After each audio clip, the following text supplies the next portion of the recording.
वळूयात पुढच्या काही बातम्यांकडे। वादग्रस्त IAS अधिकारी पूजा खेडकर प्रकरणात नवीन माहिती समोर आली आहे। पूजाला दिव्यांग असल्याचं प्रमाणपत्र देणाऱ्या रुग्णालयांना पुणे जिल्हाधिकारी कार्यालयानं पत्र पाठवत चौकशीचे आदेश दिले होते। यानंतर पिंपरी चिंचवड शहरातील यशवंतराव चव्हाण रुग्णालयाच्या वतीनं पूजा खेडकरला देण्यात आलेलं प्रमाणपत्र वैध असल्याचा अहवाल जिल्हाधिकारी कार्यालयाला पाठवण्यात आला आहे।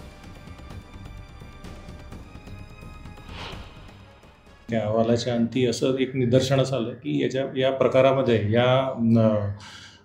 प्रकरणामध्ये कुठलाही गैर प्रकार झालेला असं काही आढळून येत नाही आणि त्यांना दिलं गेलेलं जे दिव्यांगत्व प्रमाणपत्र ते फक्त 7% असं आहे आणि ते कुठेही व्हॅलिड होऊ शकत नाही। त्याच्या आधारे कुठेही तुम्हाला एज्युकेशनमध्ये म्हणा किंवा एम्प्लॉयमेंटमध्ये सुविधा फॅसिलिटी मिळू शकत नाही।